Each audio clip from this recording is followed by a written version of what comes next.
They're basically filling up their tanks, filling up extra buckets and barrels of gas, and they're basically paying nothing for it or pennies on the dollar. And so this is theft. This is a criminal activity.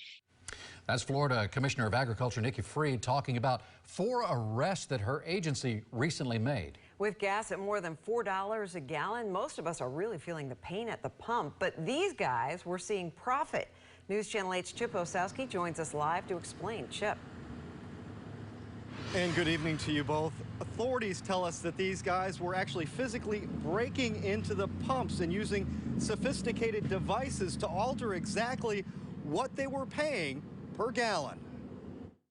They go in and they change the pulsator. The pulsator is a device that's inside the gas pump that regulates the flow of the fuel. Ned Bowman is the president of the Florida Petroleum Marketers Association and anticipates we will see a growing number of gas thefts with the price at the pump topping $4 a gallon. I think it's growing because it's a criminal enterprise and there's a lot of rings out there that people are doing this.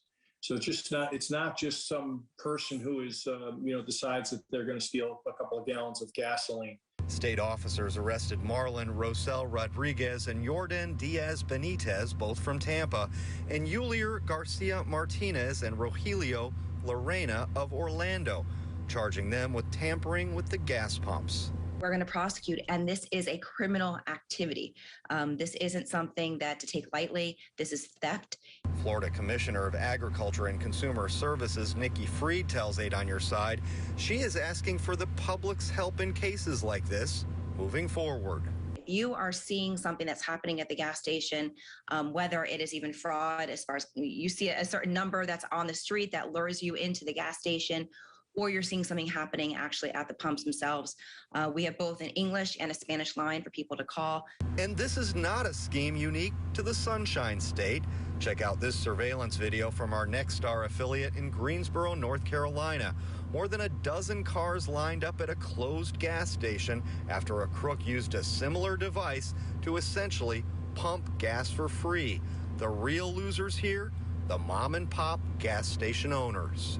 Lasted about 45 minutes till about 11:16. That when the police find out and they were here, and by between that time it was like maybe 15 cars or more probably filled the gas, about close to 400 gallons.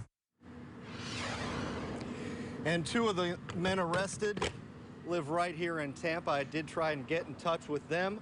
That is coming up on News Channel 8 at 6. Well, a couple things come to mind. I mean, if someone does something like this, Chip, and I'm throwing you, a question you may not have an answer to, what kind of punishment would they get, first of all? I mean, how serious? And the Ag Commissioner saying it's a crime, so what do you get for that? And the other thing is, when you think about the gas stations, they're the ones really losing. What's the state doing for them? Yeah, the answer to the first question is these are felony charges, so serious crimes.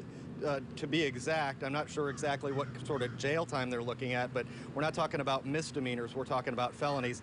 And as far as what they're telling the gas stations, they are the true losers in this whole situation. They're telling the gas stations to be vigilant, have employees come out and inspect the pumps from time to time. You can see this pump actually has a security badge on it. If that's missing, then that could be trouble. They're also saying that if, as a gas station owner, you see a van or a large truck pull up to a pump and spend an extended period of time there, that should send out an alert. All right. Thanks. Chip Osowski reporting live in Hillsborough County.